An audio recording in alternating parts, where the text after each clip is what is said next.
afternoon, everyone. Thank you for joining us today on this discussion of I-502 and recreational marijuana in the city of Auburn. The goal is to keep this pretty informal public workshop. We want people to feel comfortable to stand up and speak and voice their opinion, whether it be in a positive stance or a negative stance. We just want to hear people's information and how they feel. My name is David Jones. I'm the senior planner here for the city, and this is Mr. Dan Hyde, the head of our legal department. We have been working on this issue for the better part of 4 or 5 months now, since the moratorium went into place in September. Please join us. So how this is going to work tonight is I'm going to go through a quick presentation to kind of give you a synopsis of the information that we've gone through and we've presented to the Planning Commission as part of our efforts thus far. And then we'll be turning it over to you for a very open public conversation.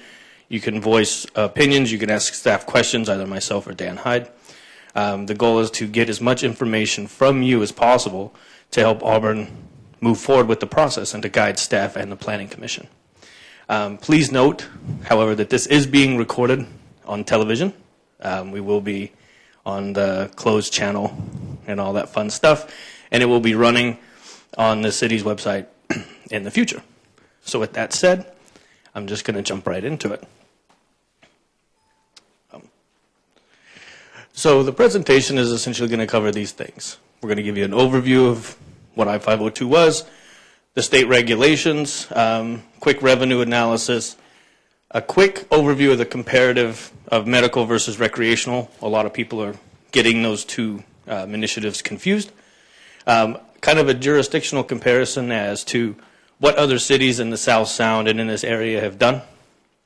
Kind of an overview of Auburn's current zoning and how it will be affected by I-502 as it stands today. If we just regulated with the rules as I-502 requires. And then we'll go into the options for the city regulation as established by staff. And then we'll go into the next steps and give you an idea of the timeline as this moves forward. So the overview, 502 was passed on November 6th of 2012.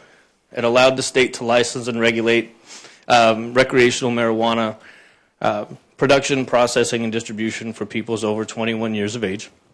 Controlled by the Liquor Control Board, who works the seed to sale program, and it's licensed under these various sections of the Revised Code of Washington and the Washington Administrative Code.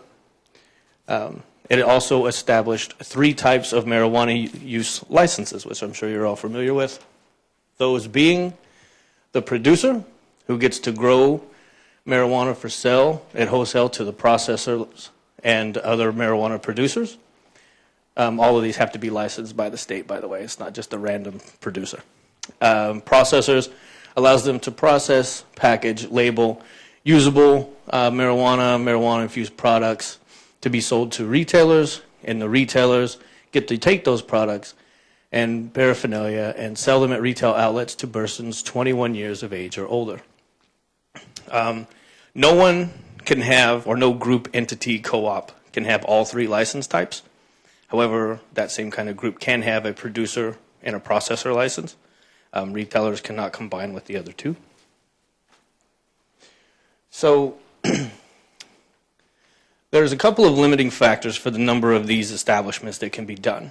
The first is the producer, and that is capped at 2 million square feet statewide. Excuse me. There's no limitation on the number of processor licenses. So you could have 50 in one town, you could have 1. There's no limit. And the retailer locations were capped in the state. There were 334 that were provided throughout the entire state, 61 in King County, 31 in Pierce County, and Auburn had 2 that were allocated to it. However, it's important to note that, as most as you know, Auburn is in both King County and Pierce County. The 2 licenses that Auburn has only count towards the King County total. So that means no retail establishment, if allowed in the city of Auburn, would be allowed to be in Pierce County, or the Pierce County portion of Auburn. So there's a lot of regulatory elements that went into I-502. This is kind of an overview. It's kind of lengthy. I'm going to shorten it down. If you provided, I've heard that they hand out a little small to read. The purpose was really to get some note paper for you guys. But if you provide your information, which is totally voluntary at the front table over there, I'll make sure to email you a complete full-size PDF of the PowerPoint for you to review. So everyone, licensees and financiers, must pass a background check and have been a resident of Washington legally for a minimum of 3 months prior to the application. All members of a partnership, co-op, association, other type of thing must be able to obtain a license. No employees under the age of 21 cannot be located within 1,000 feet of elementary, secondary schools, playgrounds, rec centers, child care centers, public parks, public transit centers, libraries, game arcades not restricted to people over the age of 21.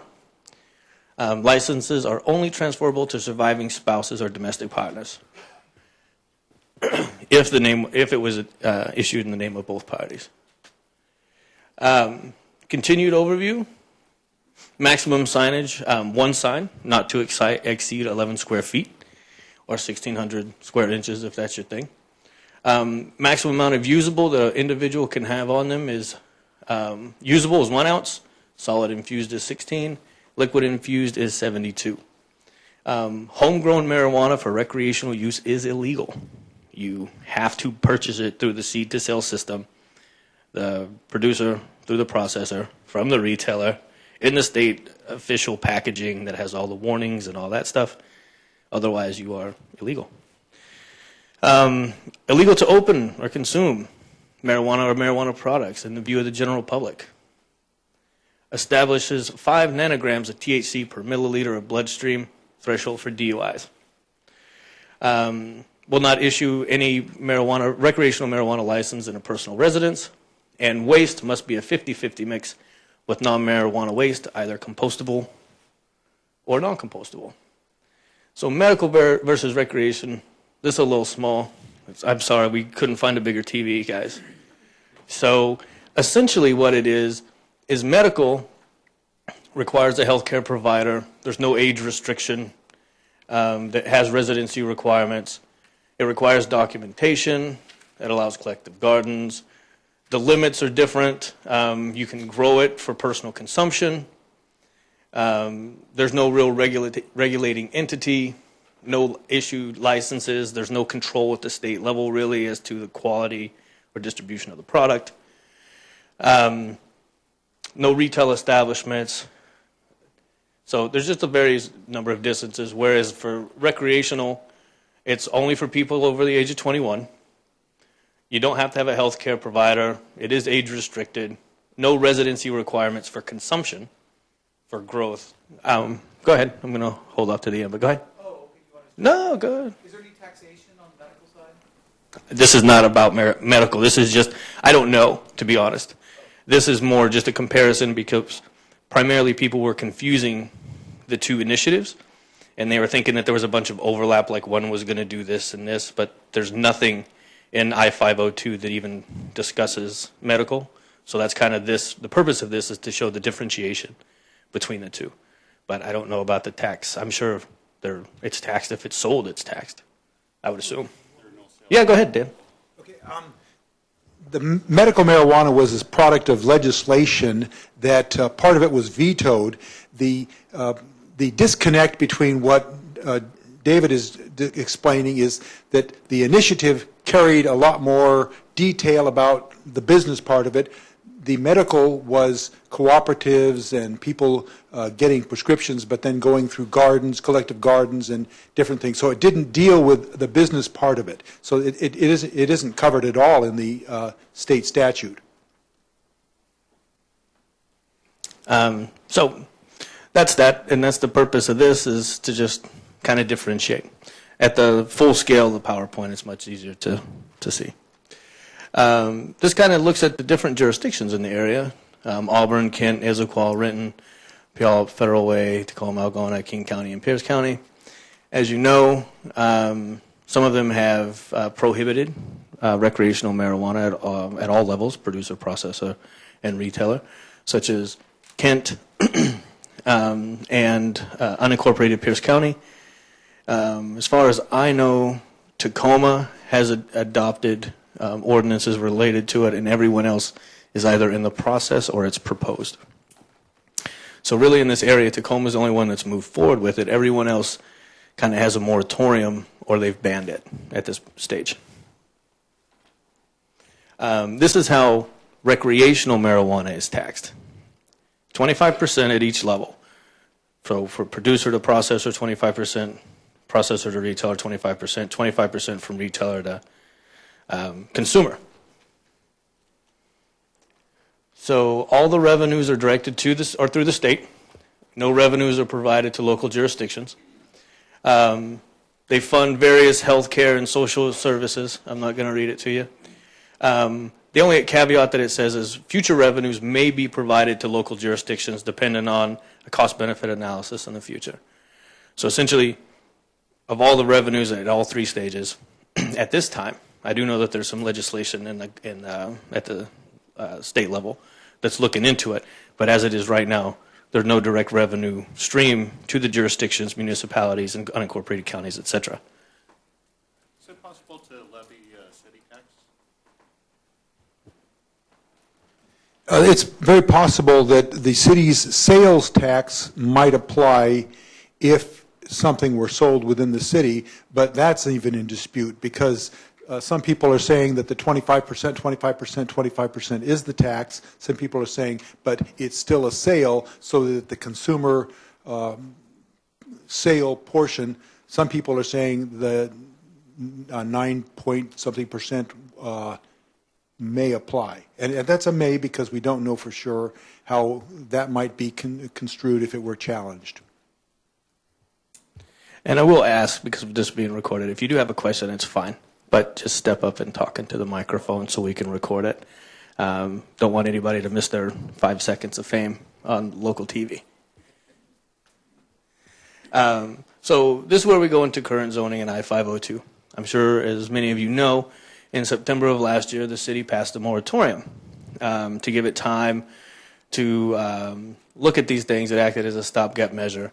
So we could really look at it, analyze the elements of I-502, and begin to prepare options to establish a regulatory framework and really take all the elements into consideration. We are at the front of this. This is cutting edge type of stuff. Well, not really cutting edge, but it's just at the beginning of the forefront. So there's nothing pre-established. We're learning this and adjusting to this on the fly. So there's a lot of elements that go into it, and we have to make sure that we have the best interests of everyone, both stakeholders and residents, in mind. So with that, under the current code, retailers could be classified as either community retail establishments and or grocery specialty food stores if selling treats was your thing. Both producers and processors would be classified as manufacturing, assembling, and packaging. Further classified in limitations on zone allowance, where you could go based on the intensity. As such, after the 1,000-foot buffer requirements were put in place, these were the 6 zones that were allowed. The C1, light commercial, central business, C2, C3, heavy commercial, the neighborhood shopping, CN, M1, light industrial, and the M2, heavy industrial. And this is what it looks like on a map, all that information. So as you can see, it really kind of focuses on North Auburn between 167 and North Auburn Way, and down there by the outlet collection. So that's where the primary areas are. And this is where they could be allowed. So permitted means if you meet all the code requirements, development standards, you can go there. Administrative means at an administrative level, i.e. the planning director, etc., you could move in. Conditional use goes to the hearing examiner. There would be conditions put on the use, and X is not permitted. So the intensities kind of further classify it, and that's the 1, 2, 3, et cetera, et cetera. So you can see that primarily the producer and processors would only really be allowed in the M1 and M2 zone, with the exception of a couple of the processor and producer 1 would be allowed in the C3, which is the heavy commercial. So with all that information, we've come up with 3 approaches. 1 is prohibition of all uses and activities, whether licensed by the state. 2 is comply with the state regulations only. And the 3rd one is add additional city regulations that make it unique to Auburn in the effects that it would have in our jurisdiction, as well as the state regulations. So option 1, pretty simple, prohibits all licensed marijuana uses and activities. There would be no approval actions on state licenses, continued prohibition on medical marijuana, as we currently have, 0 liability if changes occur at the federal level, because right now, as you probably know, it's still a Class 1 federally controlled substance, and if the future, what's his name? Attorney General. If if they decide to change their mind, or the next one comes in and decides to move forward with actually enforcing to the extent that's allowed on marijuana, then there could be some liability on the city for issuing licenses or approving things at the state level as well. So at this, there's no liability and no licensed uses would be here. So option 2, just regulate as is detailed in I-502, the WAC, and the RCW. Only enforce compliance with the state regulations. Still wouldn't approve any licensed uses. Would not issue business license. It would just, we allow it because the state allows it, which continues to prohibit medical marijuana as we currently have. And once again, 0 liability because we're not approving anything. We're just allowing it to occur as the state has established its rules and mandates. Option 3, the city would create and adopt additional regulations to both the state. So we'd do additional, like for example, things such as additional buffer requirements. There's some uses in the city that we might want additional 1,000-foot buffers from, things of that nature. So those are kind of the additional rules that might come in place. Enforce both local and state regs. Applications for licensed marijuana uses would be reviewed and processed like anybody else's license, whether it be a building permit or any other type of permit in the city. That's how it would be reviewed. We would could approve applications, issue permits and business licenses. It could possibly allow for medical marijuana related uses in the city, and it exposes us to liability at the federal level if they decide to change their current course of action. So with that, here's our tentative timeline. The next Planning Commission meeting is, and none of this is solid, this is just our anticipated schedule. So it just gives you an idea of kind of what staff is shooting for.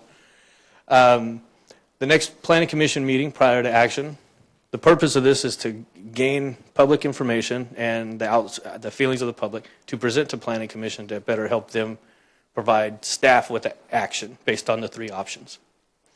That's on June 3rd.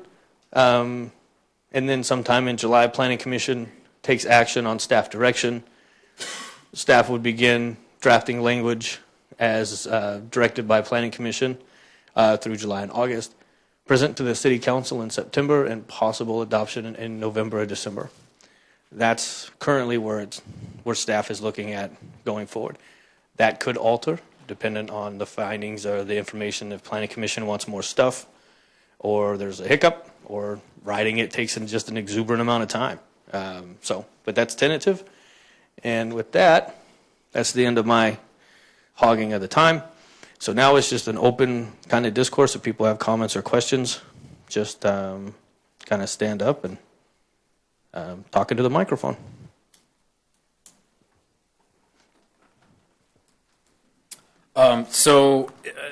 In terms of the 2 different, option 2 and option 3, option 2, does the Liquor Control Board issue the permits? And in option 3, what is the role of the city in enforcement? You mentioned something about, so would that be taking away the permit authority from the Liquor Control Board and assuming it locally? We cannot take away that authority. The Liquor Control Board is the state permitting agent. What they do is they would review the licenses, and then they would send those to the cities to review, and we have 20 days to review those. And this is at any level. If it's not prohibited in the city, this is the process it would take. 20 days, we could review it. We could either send it back and be like, we're good with the location. The background check from our police force came back fine. Like, everything's kosher. Move forward. So that doesn't change between option 2 and option 3. Option 3, all that does is it would put additional regulation on top of that is unique to Auburn. So say that within the 1,000-foot buffer, based on the map, we have a transitional housing for clean and sober. Well, really wouldn't make sense to have a retail establishment or something of that nature within 1,000 feet of there. Those, it wouldn't really help with the recovery process. So maybe we'd want to add an additional buffer to that. Maybe we'd want to, when we looked at things, we saw, well, maybe the CN, the commercial neighborhood, it's neighborhood-oriented, more residential type of uses. Maybe that's not appropriate. Or maybe we want to create entirely new zone for these uses to be placed in. So that's what, you'd still have the regulations and requirements of I-502, WAC, and RCW. But the city would just have an additional layer of a local flavor, I guess, if you will, regulatory stance that kind of helps better regulate as Auburn needs it.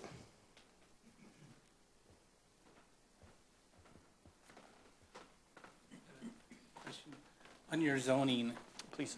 End of the mic, please. sorry, on your zoning map, yeah.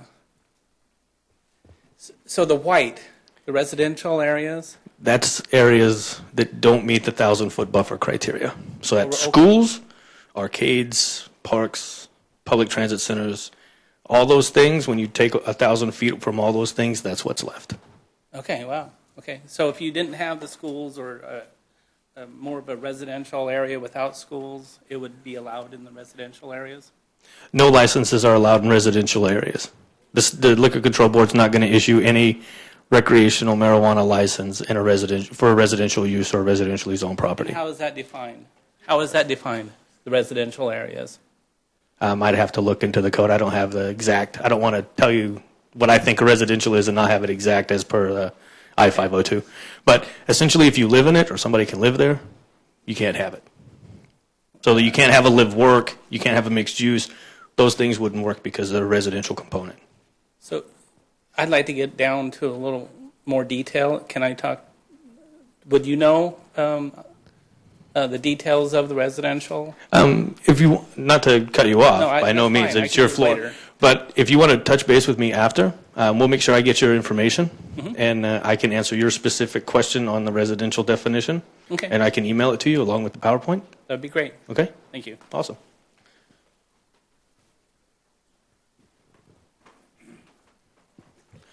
It's open mic, guys. I had a few questions real quick. The options, aside from banning it outright in option 1, the other two, it says that the city's going to enforce this regulations. I'm just, he discussed a little bit with you about the licensing. I'm just wondering what all does that encompass? What resources from the city is that going to really require? Well, I can't really venture to say, but I would assume that if you put in a new use that needs to be regulated from both a code enforcement and a legal standpoint, as well as general planning staff and building development and things of that nature, you're going to see an increase in required manpower. So I don't know the direct effect. There haven't been any studies that really could correlate it because it would be pure speculation, as there's no data to synthesize to really provide you with that. Okay, or wild stabs. Or- Yeah, sure. What could happen is code enforcement could be involved if the issue of noncompliance with state regulations involved code enforcement. It could be prosecution and police. And So that could escalate to our officers actually responding. correct. Okay. Correct. It depends on what the violation or the failure to meet the state regulations would be. Okay, and I just want to make the comment too that it seems we've been cut out of the revenue per se at this, but we're assuming the resources to enforce this, and that disturbs me a little bit. So I'll just leave that as a comment. Thank you. That's a good idea. If anybody has comments, I would just kind of like queue up behind so we could just kind of move it forward. Or not, I don't care. Hi, I'm James Blankenship with the Stash Box.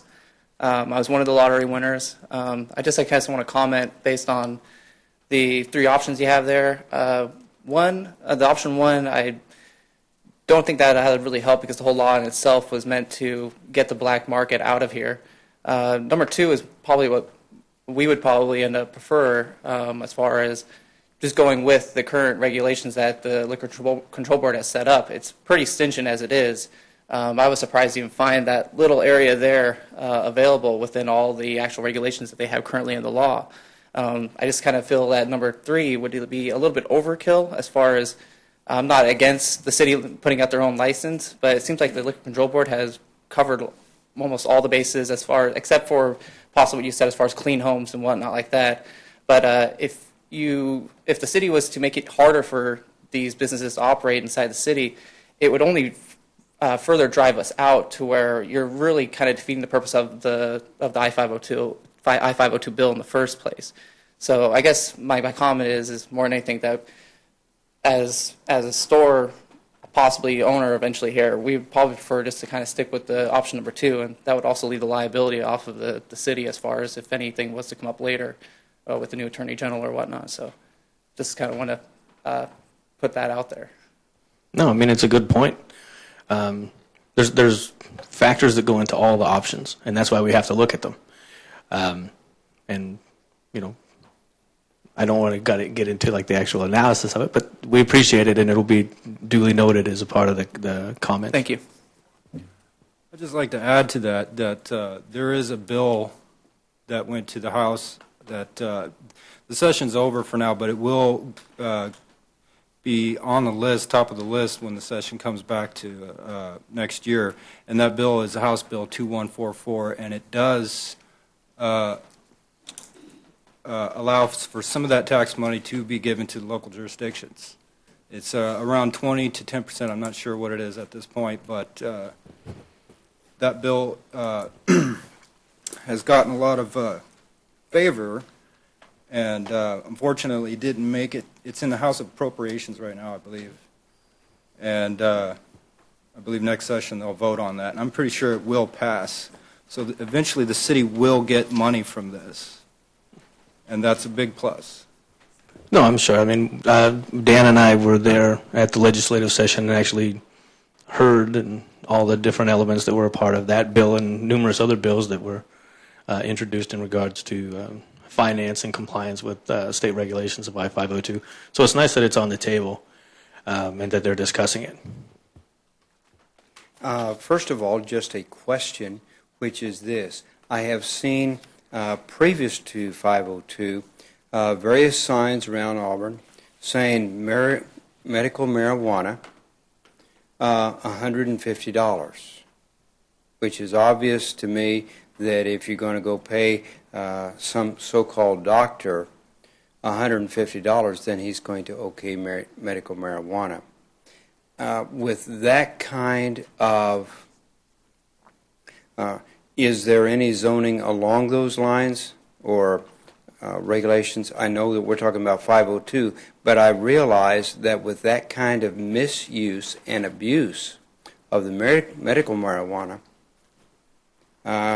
that makes me very concerned about the recreational. And as a teacher employee of the Auburn School District, I am very much in option one. Well, I will say that currently, under ACC Section 9.22, that any controlled substance that's illegal under federal law is currently banned in the city of Auburn. That would include medical cannabis. Now, we don't really have the staff to be driving around picking up all the signs, but you're more than welcome to report that to the city, because as of right now, that is an illegal activity. Do you have anything to add to that, Dan?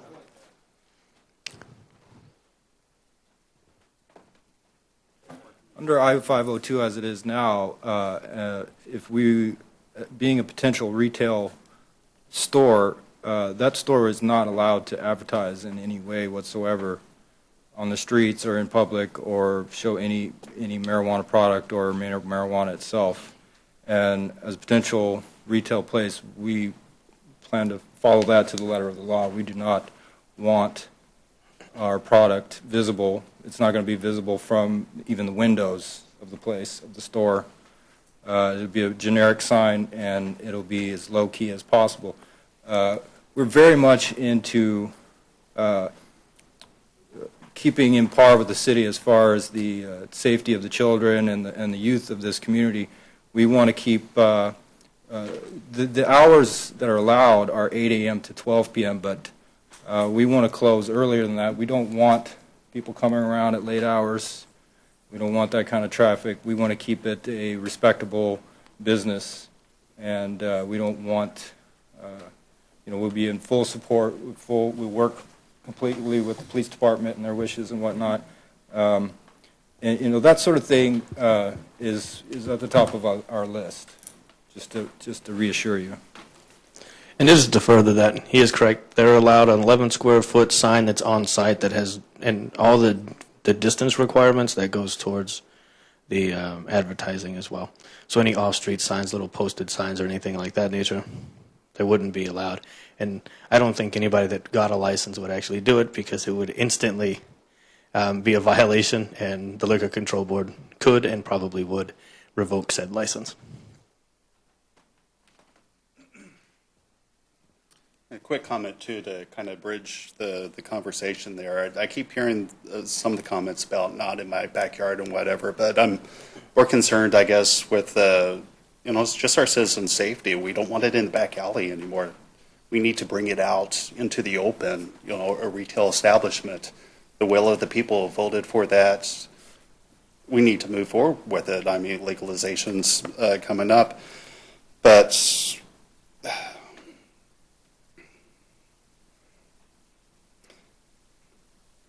yeah, and I'm just concerned that we need to, bring it out in the open so we can see it, so we can regulate it, so people can see what's going on.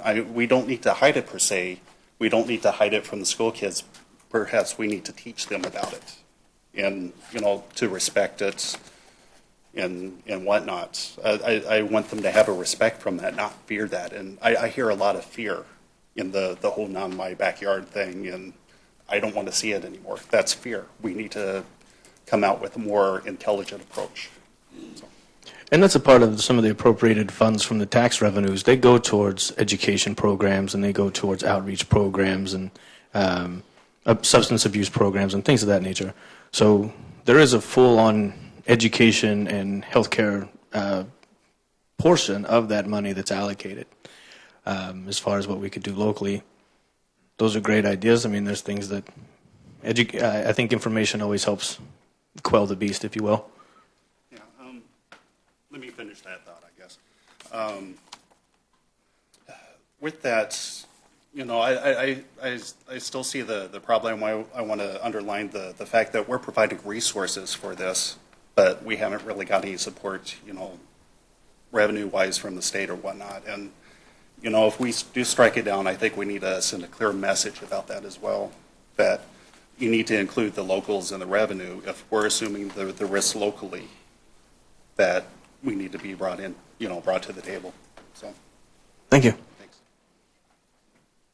So, I guess going back to the local jurisdiction and how much that might cost us, can you go back to the slide where it talks about Pierce versus King, the number of permits, and let's also keep in mind that if there are only 2 licenses, how much burden can that really Retail possibly licenses. be? These are retail. Can you talk about how many were allocated to Auburn for producers? How many are allocated to? We covered that.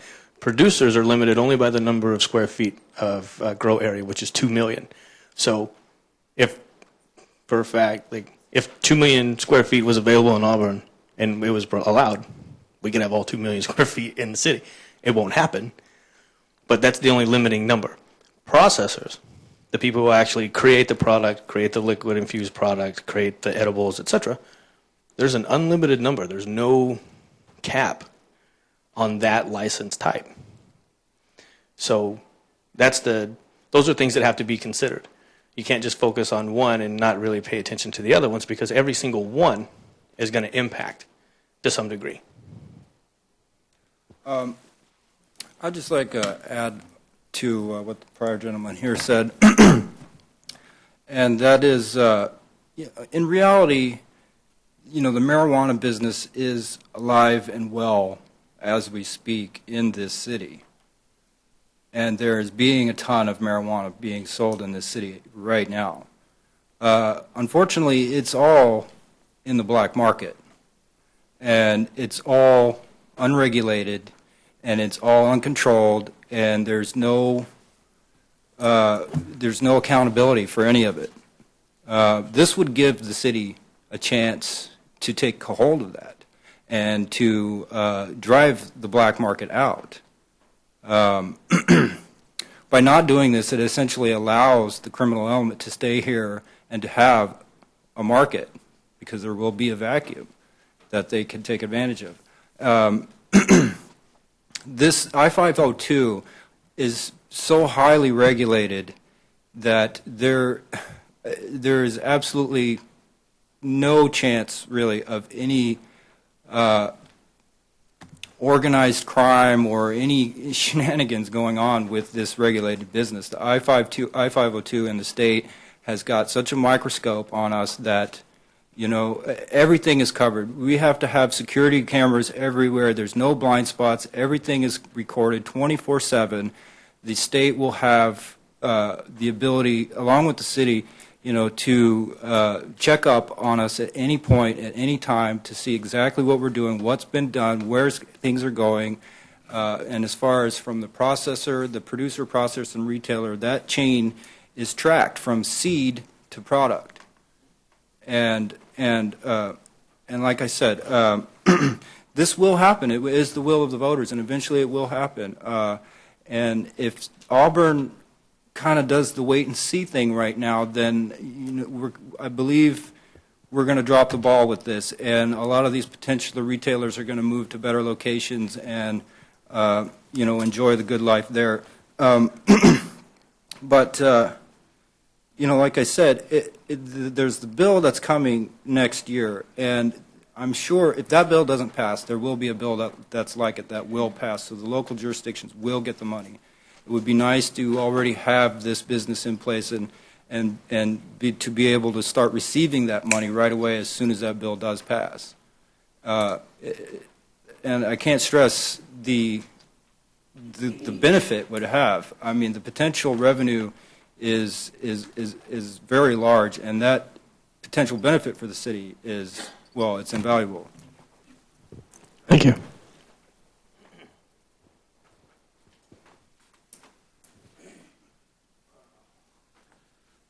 Hi, I'm Arnie Nelson from Exponential, and I am the second retail license holder, and you and I spoke last week, right?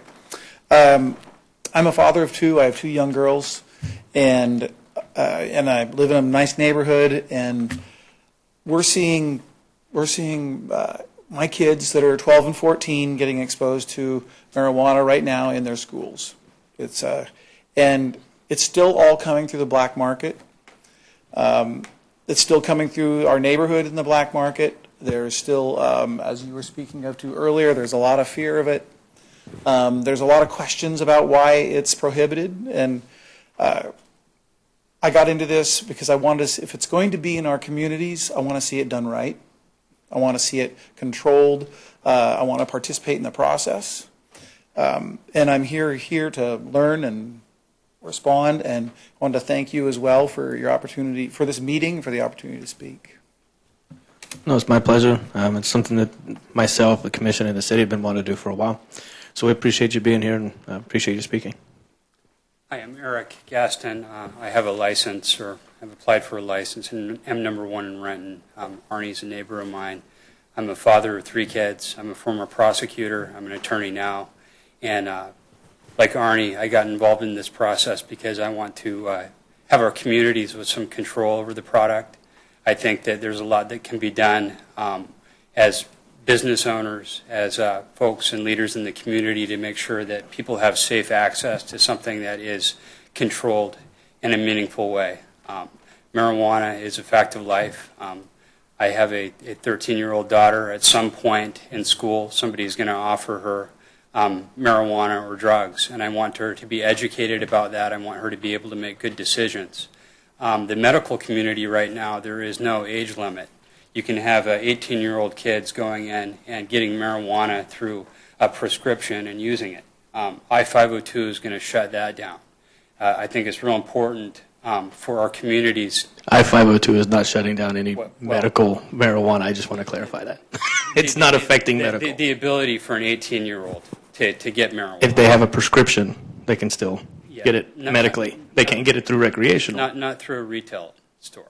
So that issue has been addressed under I-502. I think that there's a great deal of control, a great deal of regulation. And again, I think it's important to get things moving forward, to have things out in the light. And I'm excited to be part of it, and I appreciate the forum and the opportunity to speak. Clearly, lots of folks are, it's new to everybody. It's a learning process for everybody, but I think that we need to lead by example and go forward. Thank you. Hi there, my name's Christine Jameson. I have not used recreational drugs in 30 years. I want to be really clear up front. I feel that the I-502 should absolutely be allowed, and we should not restrict it here in Auburn. We have proven time and again prohibition does not work. All it does is drive whatever it is underground and feed the people we don't want in our community. Here's our opportunity to get out and lead, to say, okay, well, it's regulated. Let's go ahead. Let's do it. Prohibition, all it does is just feed money into a criminal element that we don't want in our communities. Thank you. Thank you.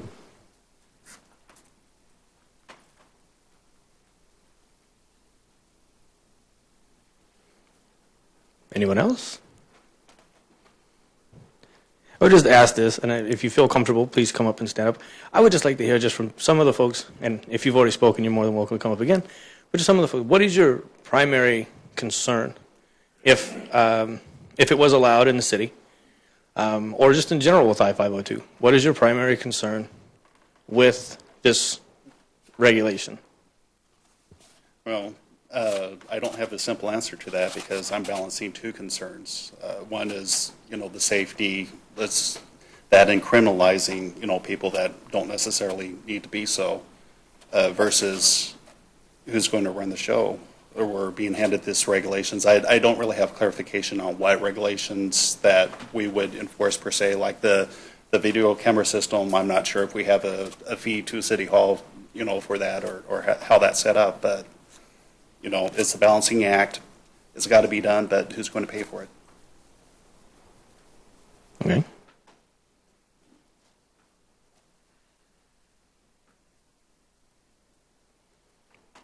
Everybody? Oh, good enough. If you think of something, please.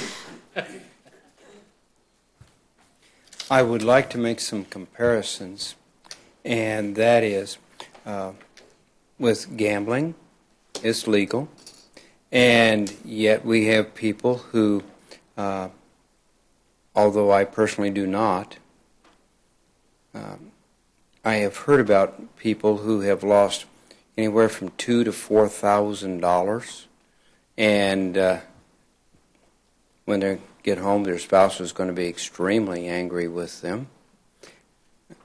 As far as alcohol is concerned, even since it has gone more public now than it was before, and yet the number of bottles of hard liquor that are being stolen out of local businesses, I would like to know exactly some figures there. I think we would be absolutely astounded. My primary concern is not the fact that the use is going to be legal or non-legal. My concern is that the use is going to actually increase.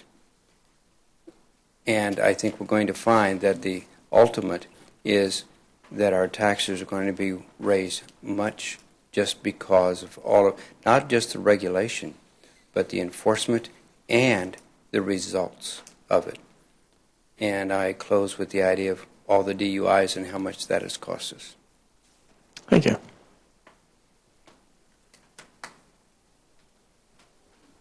Okay. Well, what I'd like to do now, I have a little 4-question kind of handout here thing. Very simple. A lot of check boxes. Don't have to worry about it. I'd like to pass that out. Have you guys fill that. And that you don't have to put your name on it or anything like that.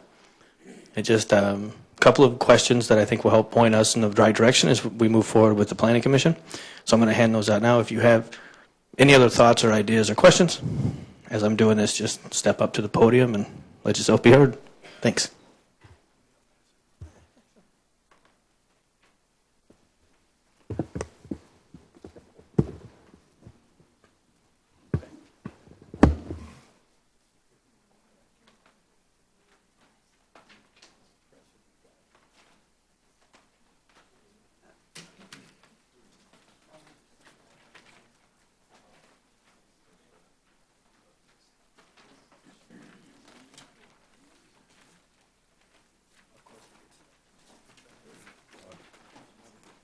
You know the game. Take one down, pass it around.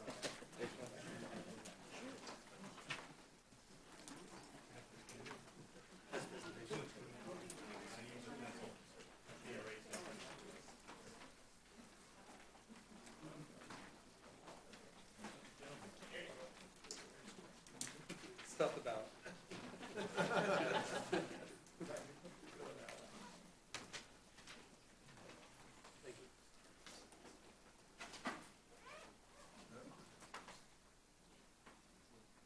And if you don't have a pen, we're good. We're good on this.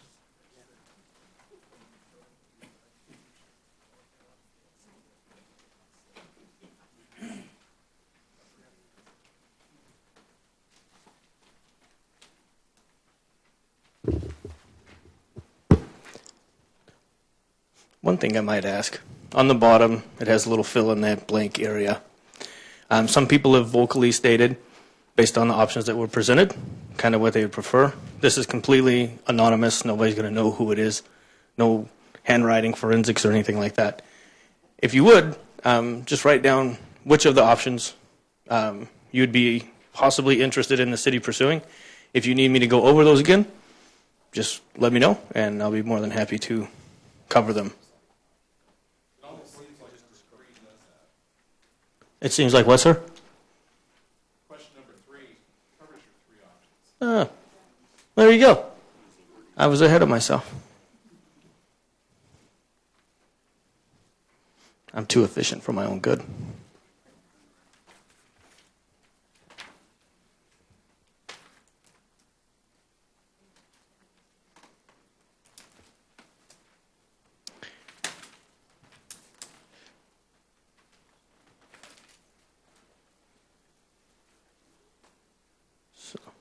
So anybody questions, comments? Oh, okay. Do you have an idea of how many processors are in the queue for the city? I know we had the 2 retailers and there's the canopy, but that middle level, do you know how many of applications are in the city? No, not at this time. Okay. Sorry.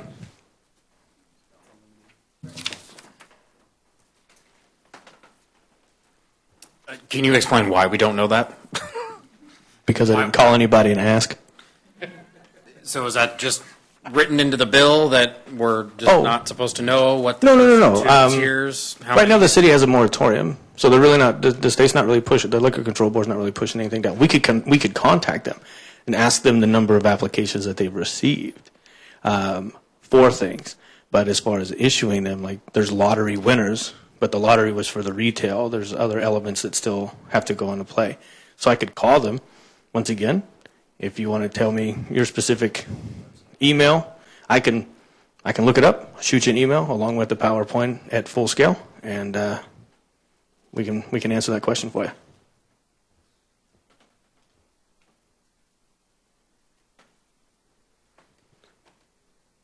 Well, if there's no more questions, we're going to adjourn. The only thing that I ask is, if you have additional questions that you want to ask individually, please just come up and ask me. But on your way out, if you could leave your handout, sir, don't put that in there.